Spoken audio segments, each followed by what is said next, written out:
I want to talk about one of the behaviors or habits I had that was the hardest for me to acknowledge. People pleasing. We don't take it on to heal because we don't see it as an issue. So most of us don't like that phrase, people pleaser. It seems insulting, and oh no, I am not someone that kisses other people's asses and just bends over backwards to accommodate whoever asked me to do something. Now, when it comes to my family and friends, though, I enjoy keeping them happy because it makes me happy. We're so good at telling ourselves that it can't be bad if it makes us happy to keep other people happy. The problem is we were trained to feel that this was to be our priority. So think back. Chances are you had a parent or a caregiver who was unpredictable. They could fly into a rage at any moment, and you found yourself kind of tiptoeing along your life because those kinds of reactions scared you. You realized that if you kept them happy, those outbursts of rage would be less. I don't want those outbursts. I'm going to do what I can to avoid them. And that was connected to people pleasing, to keeping people happy so that it wouldn't come back on you. If you asked for something to be for you, you were probably told, "You're so selfish." Or if you did not do what was asked of you, you might have gotten the silent treatment. And for a kid, that really hurts. You aren't seen, you aren't acknowledged, you aren't even existing during that silent treatment. You do what it takes to avoid that. So now fast forward to where you are now. You tell people, "I like keeping the people in my life happy. It makes me happy to see them happy." But you may be realizing there are certain degrees here. So it could be all of "it makes me happy" and that's all that's important. Or it could be starting to shift to a kind of am feeling like no one's there for me when I have needs that need to be met, and this isn't seeming really fair.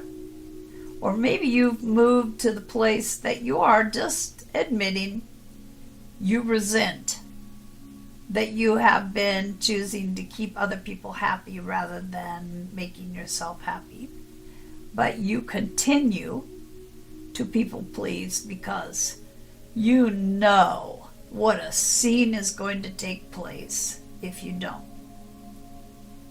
You don't want any more drama. You just want some peace. And if it means you don't get to be happy, well, you're used to that after all.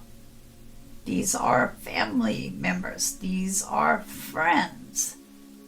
And when they're not happy, it makes our circumstances uncomfortable. You see that, yes, your own needs should have importance. You have been doing the work and you see that you have value. But still, these people, let's just be honest, can make your life hell if you don't continue to keep them happy. And we're not just talking about, give me $100, make me happy, or watch my goldfish for 3 months while I trot off to the Caribbean with my lover.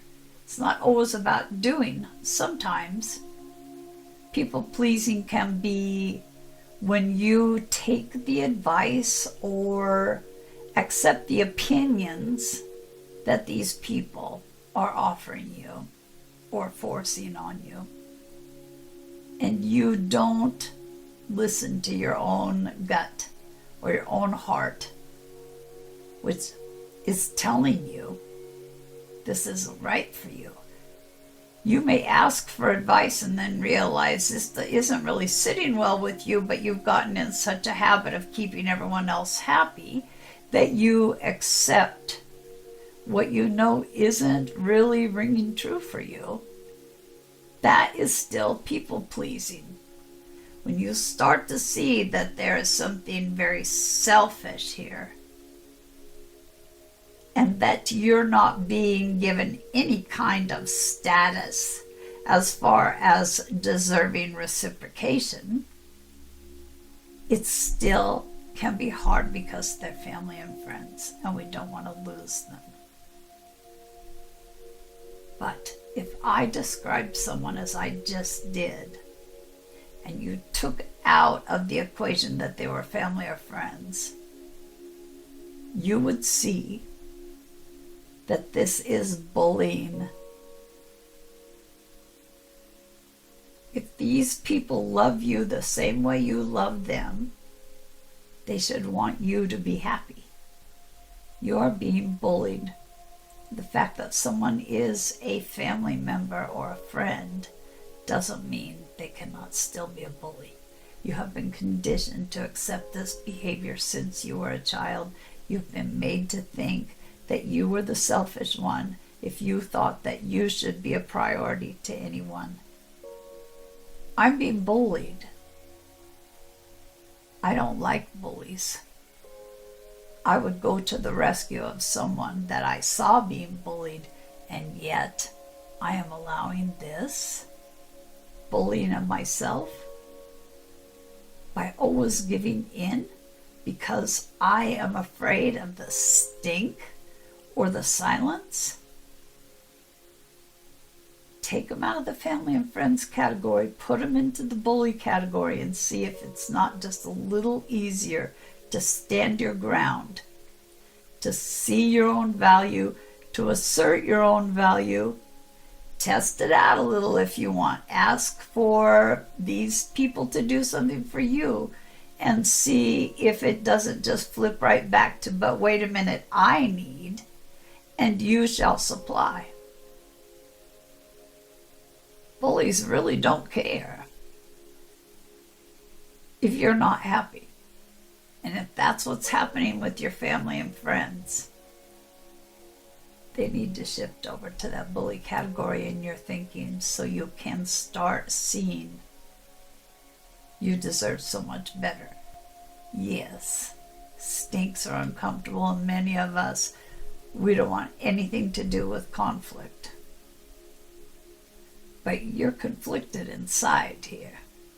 You know that you're shorting yourself. You know that you're sacrificing your own needs.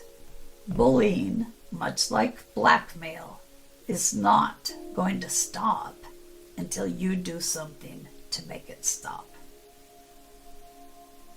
There will always be another demand.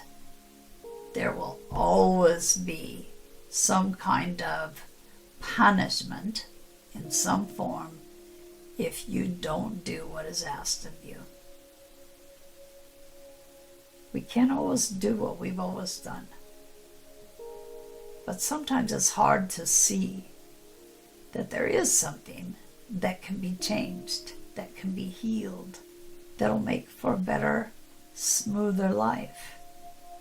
That there can be harmony and peace without us being the only ones that are making accommodations to make that happen. It can be a whole different kind of life. And the people that are supposed to stay in it will accept your new boundaries.